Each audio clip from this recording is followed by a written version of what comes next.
Bienvenue à l'écoute de Voyage dans la sagesse biblique. Notre programme vise à explorer en profondeur la sagesse dans la Bible, à interpréter ces phrases inspirantes pour vous. Ici, vous entendrez des enseignements de la Bible, apprendrez à les appliquer à votre vie quotidienne, et permettrez à la fois de prendre racine dans votre cœur, devenant une force face aux défis de la vie. Dans chaque épisode, nous vous guiderons à lire, à réfléchir et à partager des phrases précieuses de la Bible. Que vous soyez un chercheur de foi ou quelqu'un qui a déjà entamé le chemin de la foi, nous croyons que vous pourrez trouver ici votre propre nourriture et force spirituelle.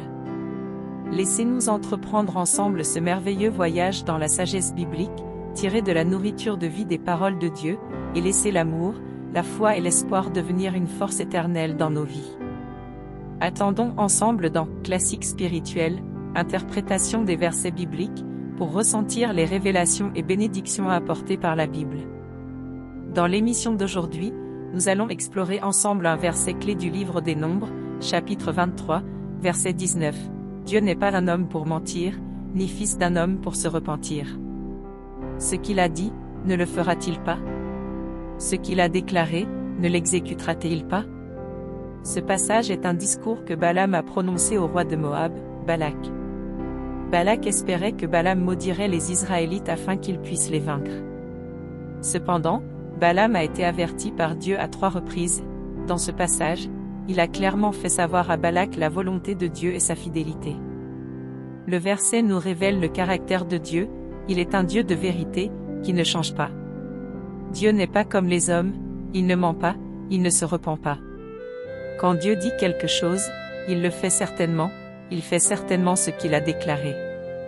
C'est très important pour notre foi, car cela nous rappelle que Dieu est digne de confiance. Nous pouvons être sûrs que lorsque Dieu promet de nous bénir ou de nous apporter le salut, il tiendra certainement sa promesse.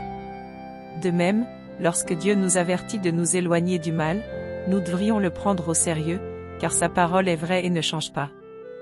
Dans la vie, souvenons-nous toujours de l'enseignement de ce verset, croyons en la fidélité de Dieu et comptons sur ses promesses. Quels que soient les défis et les difficultés que nous rencontrons, nous pouvons être sûrs que Dieu est notre refuge éternel et la source de notre force. Merci à tous nos amis d'avoir partagé avec nous l'épisode d'aujourd'hui de Voyage dans la sagesse biblique. Au cours de ce processus, nous avons exploré ensemble la sagesse de la Bible, partagé la puissance de la foi et trouvé des directives pour la vie dans la parole de Dieu. Nous espérons que vous pourrez emporter les versets que vous avez entendus aujourd'hui dans votre vie quotidienne, laisser les enseignements de la Bible apporter des révélations à votre vie quotidienne, et vous aider à avancer fermement sur le chemin de la foi. Quelles que soient les difficultés que vous rencontrez dans la vie, rappelez-vous que l'amour de Dieu est toujours avec vous, vous offrant force et soutien. Dans le prochain épisode, nous continuerons à vous guider à travers plus de versets merveilleux de la Bible, permettant à la foi de devenir votre devise de vie. Si vous aimez notre programme, n'oubliez pas de vous abonner, de partager avec vos amis et votre famille, pour que plus de personnes puissent bénéficier de la sagesse de la Bible. Enfin, que l'amour et la bénédiction de Dieu soient toujours avec vous, permettons-nous de grandir ensemble, de prospérer ensemble dans la foi. Merci encore de nous avoir écoutés, nous avons hâte de vous retrouver dans le prochain Voyage dans la sagesse biblique. Que Dieu vous bénisse, au revoir.